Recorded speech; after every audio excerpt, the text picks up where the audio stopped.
Por fin, aquí están.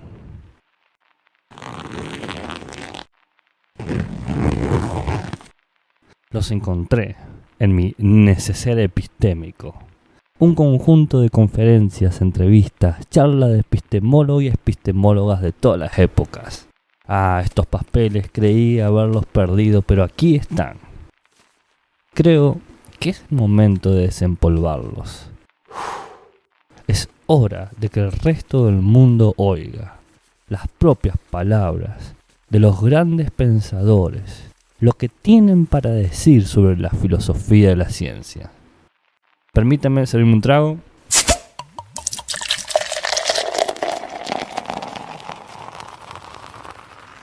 Acomodarme un poco.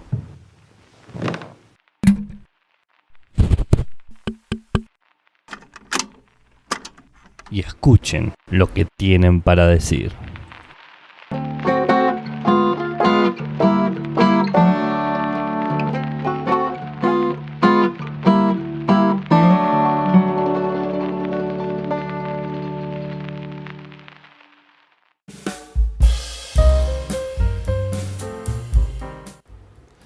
Salud desde San Juan, Argentina, en el living de mi casa, con los gatos moviendo bolsitas y la cerveza lista para embarcarse a otro viaje en el tiempo. Les hablo yo, Gabriel Paravano, el epistemólogo ebrio, con las nuevas entrevistas, conferencias y clases abiertas de mi neceser epistémico. Esta vez les traigo una breve conferencia de Imre Lakatos que se titula Ciencia y Pseudociencia para la BBC Conversaciones. El año de que salió esto no lo sé muy bien, porque no encontré el registro. Por lo que dice y por todo lo que presenta, parecería que es entre 1970 y 1972. Entonces escuchemos desde la voz de Lakatos, el texto de Lakatos de mi voz, lo que nos tiene para decir.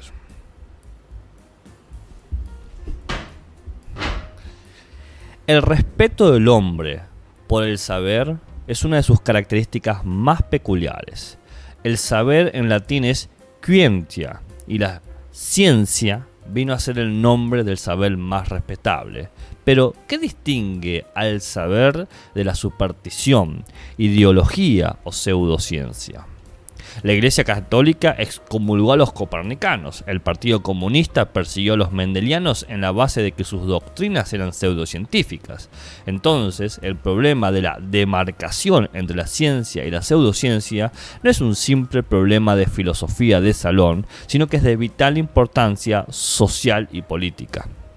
Muchos filósofos han tratado de resolver el problema de la demarcación en los siguientes términos. Constituye una declaración de conocimientos y muchas personas lo creen con suficiente fuerza.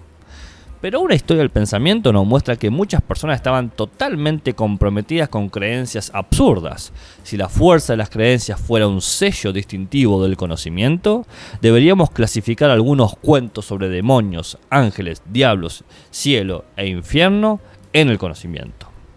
Los científicos, por otro lado, son muy escépticos incluso de sus mejores teorías. La de Newton es la teoría más poderosa que la ciencia ha producido hasta ahora, pero el propio Newton nunca creyó que los cuerpos se atraían entre sí a distancia, por lo que ningún grado de compromiso con las creencias hace al conocimiento.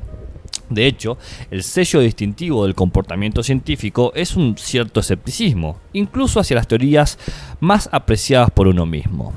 El compromiso ciego con una teoría no es una virtud intelectual, es un crimen intelectual. Por lo tanto, una declaración puede ser pseudocientífica incluso si es eminentemente plausible y todos creen en ella, y puede ser científicamente valiosa incluso si es increíble y nadie cree en ella.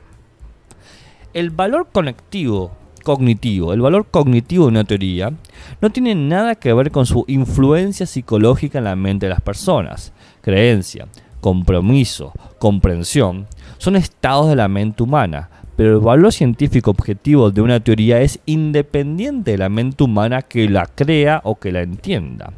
Por lo tanto, su valor científico depende solo de qué soporte objetivo estas conjeturas tienen como hechos. Como dijo Hume, si tomamos en nuestras manos cualquier volumen de teología o metafísica escolar, por ejemplo, preguntémonos si contiene algún razonamiento abstracto sobre la cantidad o número. ¿No lo contiene? Cualquier razonamiento experimental relativo a la cuestión de los hechos de la existencia se somete entonces a las llamas, porque no puede contener nada más que sofismas e ilusiones. Pero, ¿qué es exactamente el razonamiento experimental en el razonamiento científico? Las teorías se confrontan con los hechos, y una de las condiciones centrales del razonamiento científico es que las teorías deben estar respaldadas por hechos. Ahora, ¿cómo pueden exactamente los hechos respaldar a la teoría? Se han propuesto varias respuestas diferentes. El propio Newton pensó que probó sus leyes a partir de hechos en particular. Afirmó que dedujo sus leyes de los fenómenos provistos por Kepler, pero su jactancia no tenía sentido, ya que según Kepler los planetas se mueven en elipsis, pero de acuerdo con la teoría de los neutrones, los planetas se moverían en elipsis solo si los planetas no se perturbaran entre sí en su movimiento, pero sí lo hacen. Es por eso que Newton tuvo que idear una teoría de la perturbación de la que se deduce que ningún planeta se mueve en elipse, que hoy en día se puede demostrar fácilmente. No puede haber una derivación válida de una ley de la naturaleza a partir de un número finito de hechos. Pero aún seguimos leyendo sobre teorías científicas que se prueban a partir de hechos. ¿Por qué esta obstinada resistencia a la lógica elemental? Hay una explicación muy plausible. Los científicos quieren hacer respetables sus teorías, merecedoras del título ciencia, que es el conocimiento genuino. No era el conocimiento más relevante en el siglo XVII. Cuando nació la ciencia, esto concernía a Dios, el cielo y el infierno. Si un Dios quiere conjeturas sobre cuestiones de divinidades incorrectas, la consecuencia del error no era nada más ni nada menos que la condenación eterna. El conocimiento teológico no puede ser falible, debe estar fuera de toda duda, debe ser una iluminación. Si fuéramos vulnerables e ignorantes sobre cuestiones teológicas, no hay teología científica y por lo tanto no hay conocimiento teológico. Pero el conocimiento solo puede ser sobre la naturaleza, y este nuevo tipo de conocimiento tenía que ser juzgado por los estándares que tomaron directamente de la teología. Tenía que ser probado, más allá de toda duda. La ciencia tenía que lograr la misma certeza que había consolidado la teología. A un científico, por misericordia del nombre, no se le permitía adivinar. Herejía en la comunidad científica fue solo la caída de los newtonianos aquí en este propio siglo, lo que hizo que los científicos se dieran cuenta de que sus estándares de honestidad habían sido utópicos. Si todas las teorías científicas son igualmente indemostrables, ¿qué distingue el conocimiento científico de la ignorancia? La ciencia de la pseudociencia. Una respuesta a esta pregunta fue proporcionada en el siglo XX por lógicos inductivos. La lógica inductiva se propuso definir las probabilidades de diferentes teorías de acuerdo con la evidencia total disponible. Si la probabilidad matemática de la teoría es alta, califica como científica. Si es baja o incluso cero, no es científica. Por lo que el sello de la honestidad científica sería: nunca digas nada que no sea al menos altamente probable. Pero, en 1934, Karl Popper, uno de los filósofos más influyentes de nuestro tiempo, argumentó que la probabilidad matemática de todas las teorías científicas o pseudocientíficas, dada cualquier cantidad de evidencia, siempre es cero. Si Popper tiene razón, las teorías científicas no solo son igualmente probables, sino que también son igualmente improbables. Se necesitaba un nuevo criterio de demarcación, y Popper propuso uno bastante sorprendente. Una teoría es científica si uno está preparado para especificar de antemano un experimento u observación crucial que puede falsear, y es pseudocientífica si uno se niega a especificar tal falsificador potencial. Pero si es así, no se demarcan las teorías científicas de las pseudocientíficas, sino el método científico del método no científico. Una proposición puede petrificarse en dogma pseudocientífico o convertirse en conocimiento genuino dependiendo de si estamos nosotros preparados para enunciar las condiciones observables que lo refutarían. ¿Ese es el criterio de viabilidad fósil de algún popperiano? La solución al problema de demarcar la ciencia de la pseudociencia por el criterio de Popper ignora la notable tenacidad de las teorías científicas. Los científicos tienen 6 pieles, no abandonan una teoría porque los hechos la contradigan. Normalmente inventan algunas hipótesis de rescate para explicar lo que ellos luego llaman una mera anomalía. Y si no pueden explicar la anomalía, la ignoran. Tengan en cuenta que los científicos hablan de anomalías y no de refutaciones. La historia de la ciencia, por supuesto, está llena de relatos de cómo los experimentos cruciales supuestamente acabaron con las teorías, pero todos estos relatos se fabricaron mucho después de que la teoría haya sido abandonada por sus propios participantes. Un sello distintivo de la ciencia, tenemos que capitular y estar de acuerdo, es que la revolución científica es solo un compromiso cambiante irracional, es una conversión religiosa. Thomas Kuhn, un distinguido filósofo estadounidense de la ciencia, llegó a esta conclusión después de descubrir la ingenuidad del falsacionismo. Pero, si Thomas Kuhn está en lo correcto, entonces no hay una demarcación explícita entre la ciencia y la pseudociencia. No hay distinción entre el progreso científico y la decadencia intelectual. No hay un estándar objetivo de honestidad. Pero hay un criterio que se puede trazar. Es una oferta para demarcar el progreso científico de la degeneración intelectual. En los últimos años he estado defendiendo una metodología de programas de investigación científica que resuelve algunos de los problemas que tanto Popper como Kuhn no lograron resolver. Primero, afirmo que la unidad descriptiva típica de los grandes logros científicos no es una hipótesis aislada, sino un programa de investigación científica.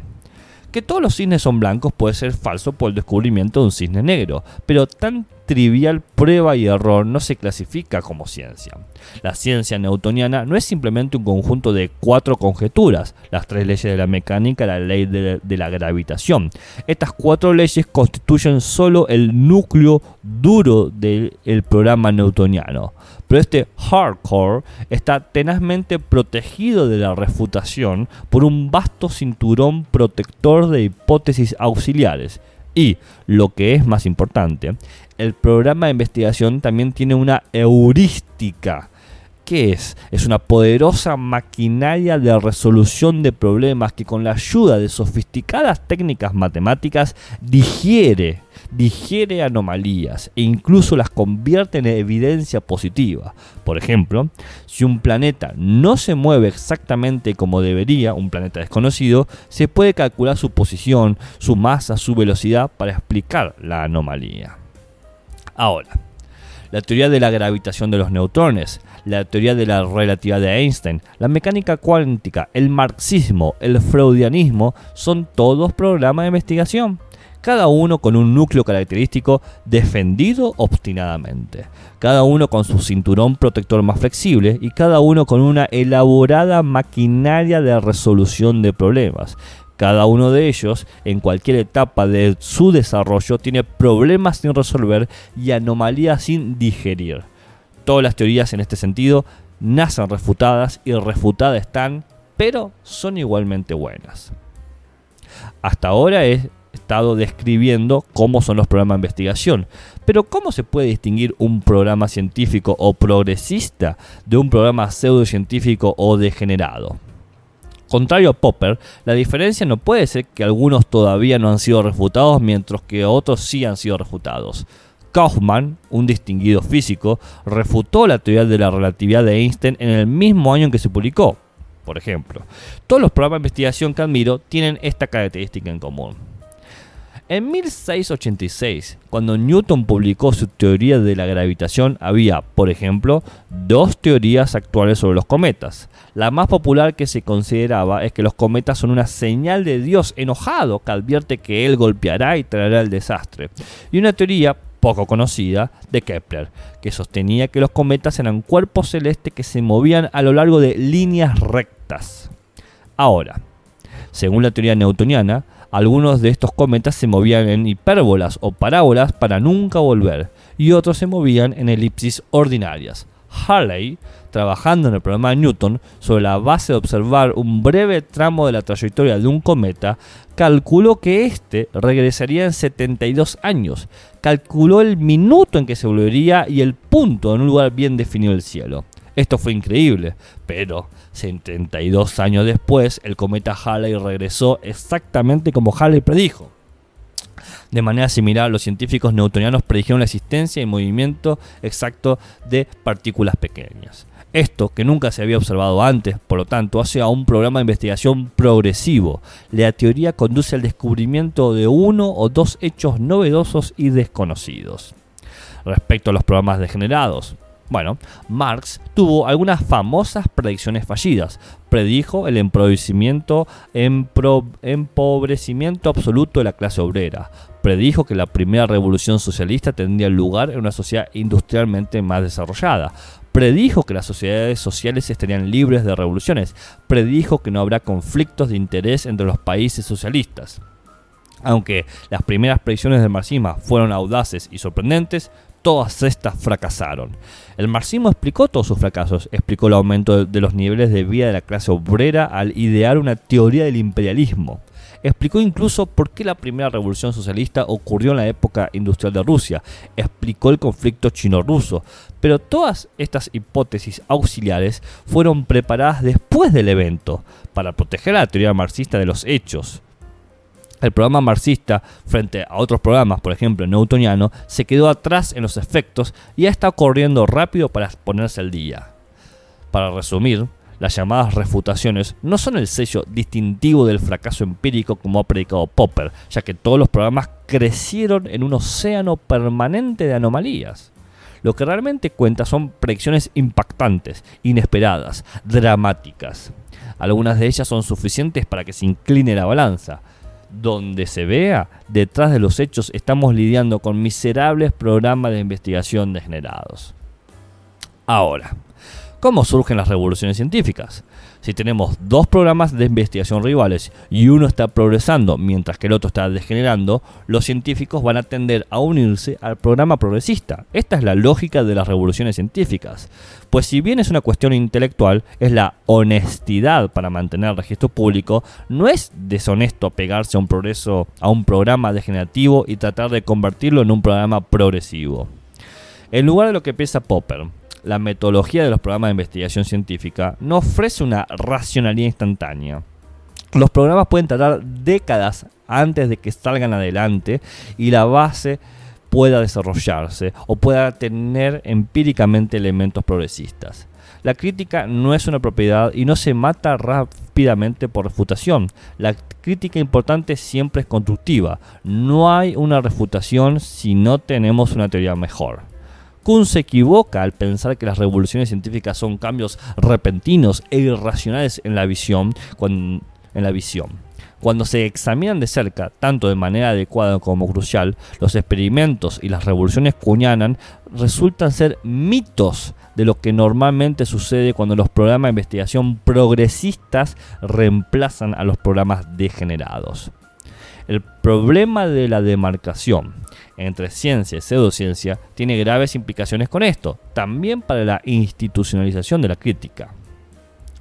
La teoría de Copérnico, por ejemplo, fue prohibida por la Iglesia Católica en 1616 porque era pseudocientífica y se eliminó del índice católico en 1820 porque en ese momento la Iglesia consideró que los hechos ya la habían probado y por lo tanto se había convertido en científica. El Comité Central del Partido Comunista Soviético en 1949 declaró como pseudocientífica la genética mendeliana y tuvo sus defensores como el académico Vavilov, asesinado en un campo de concentración. Después del asesinato de Vavilov se rehabilitó la genética mendeliana, pero se mantuvo el derecho del partido a decidir qué es ciencia publicable y qué es pseudociencia punible. El nuevo establecimiento liberal de Occidente también ejerce el derecho de negar la libertad de expresión a lo que considera pseudociencia, como hemos visto en el caso del debate sobre la gracia, la inteligencia y los modelos inteligentes de la evolución. Todos estos juicios se basaron inevitablemente en algún tipo de criterio de demarcación. Y es por eso que el problema de la demarcación entre esencia y pseudocencia no es un pseudo problema de filósofo de salón. Tiene graves consecuencias éticas y políticas, implicaciones para todos nosotros. Muchas gracias. Así termina un encuentro con mi neceser epistémico. Ya traeré otra entrevista, otra conferencia, otra clase abierta de mi sibilino archivo. Por lo pronto te recuerdo que si quieres puedes pasar por mi bar en Twitter, donde te encontrarás con micro reflexiones sobre filosofías de la ciencia mientras tomamos unas cañitas. O puedes ir a mi otro bar en Instagram, donde te convidaré sin falta una pinta epistémica de los modelos más clásicos de la epistemología. Y si lo tuyo es descansar, tengo mesones por todo el barrio: Facebook, Google Podcast, iVoox, Spotify, Apple Podcast y YouTube, en donde tendrás algún maní filosófico, unas papas críticas y unas Scottish epistemológicas para chuparse los dedos que van por la casa. Salud y buenas ciencias.